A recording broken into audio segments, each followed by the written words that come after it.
안녕하세요. 토요미스테리 디바달리아입니다. 오늘의 이야기는 좋은 선생님이 되고자 했던 한 젊은 여성이 억울하게 살해당한 사건입니다. 특히나 시신 주변에 그녀가 아이들을 위해서 크리스마스 선물을 준비했었는데 이 선물들이 널브러져 있어서 이 사건이 더욱 안타깝게 느껴졌죠. 그럼 오늘의 이야기 바로 시작해 볼게요. 1992년 12월 미국 펜실베니아주 랭커스터에서 초등학교 선생님으로 일하던 크리스티 미렉. 그녀는 평소처럼 학교에 가기 위해 준비를 하고 있었습니다. 미국은 크리스마스 시기쯤 2주 정도 방학을 갖게 되는데요. 이날이 방학 전에 마지막 수업이 있는 날이었어요. 그래서 크리스티는 학생들에게 줄 선물을 챙겨서 집을 나서려고 했습니다. 항상 그녀는 아침 8시 전에 학교에 도착해서 반갑게 아이들을 맞아주었는데요. 근데 이날 이상하게 8시 30분이 되어도 학교에 오지 않는 거예요. 한 번도 늦은 적이 없던 크리스티였기에 교장 해리 군매는 그녀를 걱정하면서 수차례 전화를 걸었죠. 수십 통의 전화에도 불구하고 그녀는 전화를 받지 않습니다. 해리는 크리스티의 가족들에게도 전화를 걸어서 그녀의 행방을 물어보는데 가족들도 모른대요. 그래서 혹시 학교에 오던 중에 무슨 사고가 났나? 하는 생각에 크리스티 집으로 향했죠. 그는 가장 먼저 크리스티 집 주차장을 확인해 봤는데요. 거긴 일단 그녀의 차가 주차되어 있었어요. 해리는 그럼 집에서 문제가 생겼나 보다 생각을 했죠.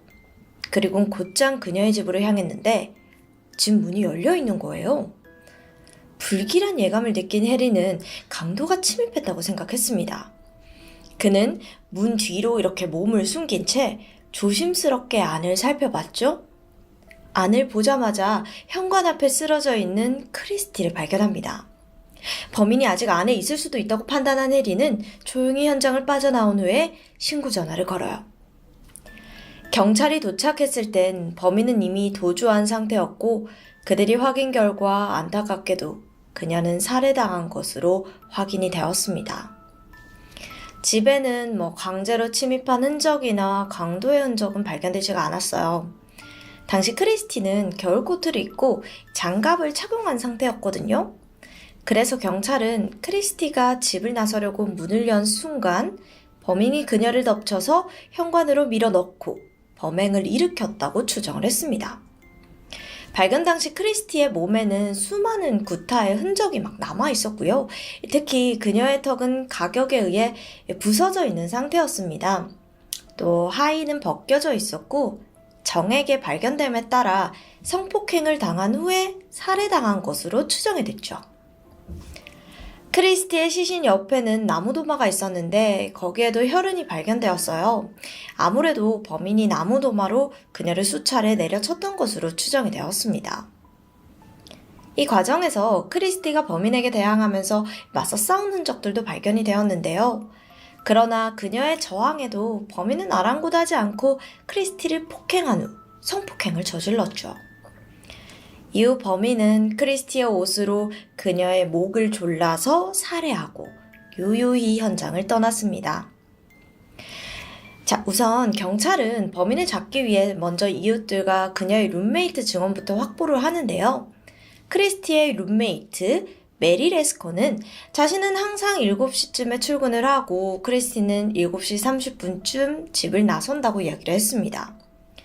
사건이 일어난 이날 아침도 다른 때와 마찬가지로 같이 출근 준비를 하고 먼저 집을 나섰다고 증언했죠. 메리는 별로 특별한 점은 없었지만 이상하게 그녀가 그날따라 정신이 좀 없는 것처럼 느껴졌다고 해요. 그치만 그냥 크리스마스 선물을 챙겨서 바빠서 그런가 보다 이렇게 생각을 하고 집을 나섰다고 합니다. 범인을 보진 못했던 거죠. 다행히 크리스티의 이웃들은 용의자로 추정되는 남성을 목격했는데요. 밝은 갈색이나 금발 머리를 가진 남성이 7시 20분쯤에 크리스티 문 앞에 서 있었고 그 남성이 흰색 자동차를 타고 떠나는 것을 봤다고 해요. 결정적으로 7시 10분에서 20분 사이에 크리스티 집 근처를 산책하고 있던 이웃은 비명소리를 들었다고 증언했죠. 경찰은 크리스티 몬과 아파트 카펫에서 범인의 것으로 추정되는 DNA를 검출했습니다. 그리고 이를 기반으로 용의자를 수색하기 시작해요. 경찰들은 용의자의 범위를 좁히기 위해서 일단 크리스티의 주변인들부터 탐문하기 시작했는데요. 여기서 경찰이 주변인들을 의심하는 데는 다 이유가 있습니다. 그녀가 공격당한 시간이 7시 30분, 아침이긴 하지만 출근 시간대라 인적이 드물진 않거든요. 그럼에도 이 시간대를 선택한 이유는 범인이 메리가 출근한 7시 이후 약 30분간 크리스티가 혼자 집에 있다는 것을 알고 있었던 것으로 보였거든요. 아까 전에 얘기했듯이 메리는 7시에 출근을 하고 크리스티는 30분 뒤에 출근을 하니까요. 즉, 범인이 크리스티의 평소 패턴을 자세히 알고 있는 주변인이거나 그녀를 스토킹한 사람이라는 의미인 거죠. 경찰이 가장 먼저 의심한 건 크리스티의 남자친구들이었어요. 그녀가 사생활을 샅샅이 뒤져보니까 크리스티가 한 남성과 만나고 있다는 것을 알아냈습니다. 그녀가 남자친구를 담검이라고 불렀거든요. 근데 이게 별명이에요. 그래서 그의 정체를 아는 사람은 없었습니다. 하지만 경찰의 말을 들은 메리는 어렴풋이 이 남자에 대해서 크리스티에게 들은 것 같다고 해요. 크리스티보다 20살 많은 남성이고 지역 트럭 운전사의 회장이라고 들은 것 같다고요. 또 결혼을 빨리 하고 싶어 했던 크리스티와는 달리 결혼에 큰 생각이 없던 남자친구로 인해서 두 사람이 자주 다퉜고 사건이 발생하기 며칠 전 크리스티가 결국 헤어지자고 했다고 합니다. 남성의 정체를 둘러싼 여러 의혹들이 커져만 가던 그때 생각외로 단검의 정체가 손쉽게 밝혀졌는데요. 크리스티가 살해당한 바로 다음 날 한 남성이 학교에 찾아온 거죠. 이를 수상하게 여긴 학교 관계자가 남성을 신고하면서 경찰이 확인해 봤는데 이 남성이 바로 크리스티의 남자친구 단검이었습니다. 그는 크리스티가 사망한 사실을 전혀 몰랐다고 이야기하면서 사실이 자신이 유부남이라고 밝히게 되는데요. 덧붙여서 크리스티가 살해당한 그날은 나는 아내와 함께 버지니아에 있었다고 이야기를 하는 거죠. 자신은 결박하다면서 DNA 검사도 받았는데 현장에서 발견된 DNA와 일치하지 않아요. 그러니까 살인사건과는 전혀 관련이 없다는 거죠. 이후 경찰은 최초 목격자인 해리를 의심했는데요. 단순히 학교 선생님이 출근을 하지 않는다는 이유로 크리스티의 집까지 방문한 해리의 행동이 너무 과하다고 본 거예요. 하지만 해리 또한 DNA가 일치하지 않아 용의선상에서 제외됩니다. 사건이 발생하고 3년간 경찰들은 범인을 찾기 위해 1,500명에 넘는 사람들을 인터뷰하고 60명의 남성들에게 DNA 검사를 실시했지만 여전히 범인의 정체는 드러나지 않았고 결국 이 사건은 미제 사건이 되죠. 그러나 이 사건을 놓지 못하는 사람이 있습니다. 바로 크리스티의 가족들이에요.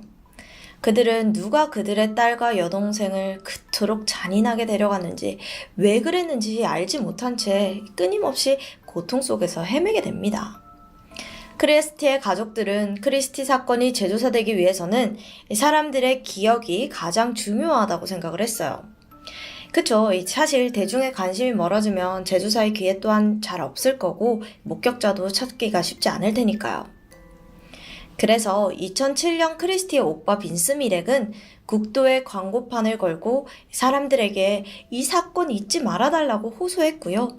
또 2009년에는 페이스북 페이지까지 개설해서 크리스티를 기리는 한편 살인사건과 관련된 목격담을 계속해서 수집해요.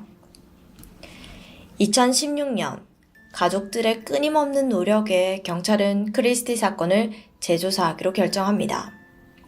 경찰들은 발전된 DNA 기술을 이용해서 범인이 라틴계와 유럽 혼혈임을 알게 되었습니다. 2017년에는 유전자 정보를 바탕으로 범인의 몽타주를 만들어서 배포하기도 했는데 1년간 사실 이렇다 할 제보는 없었어요. 그래서 답답해진 경찰들은 DNA 기술도 발전했겠다 하니까 이 방법이 떠올랐어요. 바로 GED 매치의 공조를 요청하는 거예요. GED 매치란 한국에는 잘 알려지지 않은 기관인데요. 최근 10년간 자신의 뿌리를 찾고 싶어하는 미국인들이 많아지면서 대중들이 자발적으로 DNA를 검사하고 가계도를 추적하는 것이 유행처럼 번졌었어요. 여기가 민간 DNA 검사 기업 중 가장 방대한 데이터베이스를 가지고 있는 기업이어서 분명 도움이 될 거라고 생각이 들었던 거죠. 오랜 미제 사건들도 이 GED 매치의 도움으로 범인을 잡을 수 있었거든요. 참고로 그 유명한 사건 있죠? 장기 미제 사건이었던 골든 스테이트 킬러 사건도 바로 이 방법으로 해결을 했습니다. 역시나 GED 매치 공조 수사는 크리스티 사건에도 큰 영향을 주게 됩니다. 바로 범인의 이복 여동생으로 추정되는 사람을 찾아낸 거예요. 경찰들은 이 여성을 중심으로 펜실베니아주에 살았거나 살고 있는 친척들을 조사를 했죠. 이내 경찰은 유력한 용의자 한 명을 특정하게 됩니다. 남성의 정체는 49세의 레이먼드 로우. 레이먼드는 크리스티가 살해당할 당시 크리스티가 살았던 아파트로부터 불과 6km 떨어진 곳에 살고 있었고 인근 클럽에서 인기 DJ로 활약을 하고 있었어요. DJ 프리즈라고도 불리는 이 남성은 80년대 후반부터 랭커스터뿐만 아니라 펜실베니아를 주름잡는 인기 DJ였습니다. 아침엔 사무실에서 일을 했고요. 아무튼 크리스티 지갑에서 이 클럽 티켓이 있었거든요. 이 클럽이 그가 활동하던 클럽이에요. 거길 그녀가 자주 드나들었던 거죠. 심지어 크리스티가 사망한 전날 20일 밤에도 친구들과 함께 이 클럽에 방문했더라고요. 정황상 레이먼드가 범인임을 유력한 상황에서 경찰은 보다 더 정확한 물증을 잡기 위해서 레이먼드의 DNA가 필요했습니다. 그러나 레이먼드는 나는 크리스티 사건과 무관하다, 상관없다 라고 주장을 하면서 DNA 검사를 거부해요. 여기서 멈출 수 없었던 경찰들은 레이먼드가 일하는 회사에서 잠복을 하면서 때를 기다렸죠. 이를 알 리 없던 레이먼드는 평소처럼 일을 하며 물을 마시고 껌을 씹었는데 그가 쓰레기통에 물병을 버리고 껌을 내뱉는 그 순간 경찰들이 나타나서 이걸 회수해가요. 경찰의 기지로 얻어낸 레이먼드의 DNA는 크리스티 몸에서 발견된 DNA와 완벽하게 일치했습니다. 이건 25년 만에 이루어낸 결과였죠. 2017년 6월 레이먼드는 크리스티 살인사건의 범인으로 체포되게 됩니다. 사건 당시 레이먼드와 크리스티의 집이 가까웠음에도 레이먼드는 수사선상에서 오르지 않았는데요. 왜냐하면 사실 두 사람 사이에 아무런 연관성도 없었기 때문이에요. 그러나 클럽이라는 공통점이 떠오르면서 상황이 바뀌게 됩니다. 경찰들은 레이먼드가 크리스티를 클럽에서 만났으며 종종 그녀를 집에 데려다 줬을 거라고 추정을 했어요. 그리고 조사 결과 1992년 당시 레이먼드는 코카인에 중독된 상태였다고 합니다. 크리스티가 7시 이후 혼자였던 것을 알고 있던 레이먼드는 이 시간을 노려서 그녀를 성폭행한 후 살해했죠. 이후 레이먼드는 아무 일도 없었던 것처럼 약혼자 모니카 월렌의 집에 가 잠을 자고 시간을 보내며 크리스마스를 맞이했고요. 아무 사실도 몰랐던 모니카는 레이먼드와 결혼까지 하게 됩니다. 이 모든 사실이 드러난 후 모니카는 레이먼드가 살인한 그날 자신과 밤을 보냈다는 충격에 한동안 아무 말도 할 수 없었다고 합니다. 2019년 1월 레이먼드는 크리스티 사건에 대한 유죄를 인정하면서 가석방 없는 종신형을 선고받았습니다. 재판 과정에서 빈스는 레이먼드에게 크리스티 왜 살해했냐 이렇게 물었지만 레이먼드는 미안하다는 말만 남긴 채 그날 무슨 일이 있었는지 왜 크리스티를 살해했는지는 설명하지 않았어요. 그런데 25년 만에 사건이 해결되나 싶었지만 2년 뒤인 2021년 8월 또다시 레이먼드가 재판대에 오르게 되는데요. 그가 갑자기 무죄를 주장하면서 항소심을 제기한 거였죠. 레이먼드는 크리스티와 자신은 연인 관계였다고 주장하면서 당시 내가 인기 DJ여서 불륜이 들통나면 안 돼서 비밀 사이를 유지했고 사건 당일 아침에도 크리스티의 동의 하에 성관계를 가졌다고 주장합니다. 분명 자신이 집을 나설 때까지만 해도 크리스티는 살아있었고 이후에 살해당했다는 겁니다. DNA는 자신이 성관계를 한 증거지 살해를 한 증거는 아니라는 거죠. 레이먼드는 끝까지 크리스티의 몸에서 나온 DNA에 너무 치중하니까 다른 증거들을 제대로 조사도 하지도 않고 결국 진범을 놓치게 된 거라고 합니다. 또한 그는 사건 당시 목격자들의 증언과 자신의 인상착의가 맞지 않는다고 지적했습니다. 목격자들은 범인이 밝은 갈색 또는 금발이었다고 기억을 했잖아요. 근데 당시 자신은 흑발에 가까운 머리 색깔이었다는 거죠. 레이먼드의 항소심은 현재까지도 진행 중이며 그는 펜실베니아주의 한 교도소에서 복역 중입니다. 크리스티는 어린 시절부터 선생님이 되어 아이들을 가르치는 것을 꿈꿔왔습니다.